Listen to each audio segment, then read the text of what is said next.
দর্শক আসসালামু আলাইকুম। আসলে বলার ভাষা নাই, কি বলবো বলেন।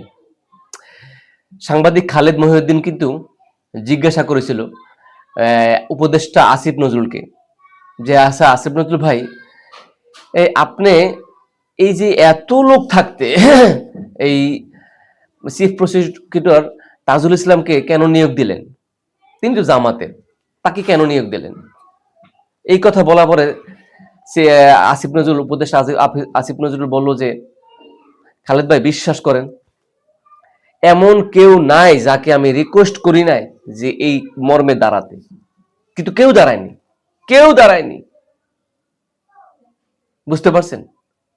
অথচ এই চিফ প্রসিকিউটর তাজুল ইসলামকে এখন বহিষ্কার, মনে করেন যে এখান থেকে পদ থেকে অপসারণ করা হবে, এই হয়ে যাবে দু একদিনের মধ্যে।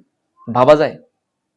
কারণ সে যেভাবে কার্যক্রম গুছিয়ে আনছিল, এখন এই তার পরিবর্তে এই চিফ প্রসিকিউটর তাজুল ইসলামের পরিবর্তে যখন অন্য কেউ বসবে, তখন এখানে কি হতে পারে ভাবা যায় বিষয়টা? বুঝতে পারছেন কি হতে পারে?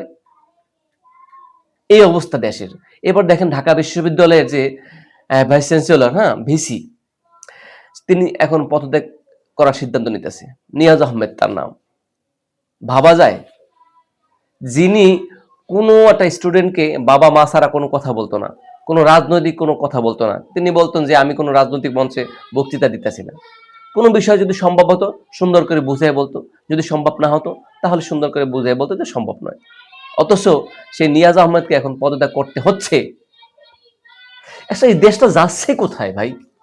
দেশটা যাবে কোথায়? দেশটা কোনো একটা দায়িত্ব, কোনো একটা ভালো মানুষ যখন কোনো একটা দায়িত্ব থাকে, তখন তাকে আসলে এইভাবে মানে ওখান থেকে দায়িত্ব থেকে অপসারণ করে দেওয়া হয়।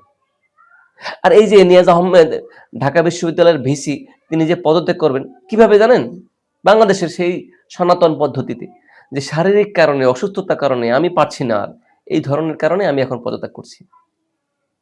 চিন্তা করেন তো, চিন্তা করেন। এখন এই হচ্ছে আমাদের বাংলাদেশ, এই হয়েছে দেশ আমাদের। এরপরে দেখেন উপদেষ্টা যে ফয়জুল করিম ছিল, তাকে গ্রেপ্তারের দাবি করতেছে। ভাবা যায়?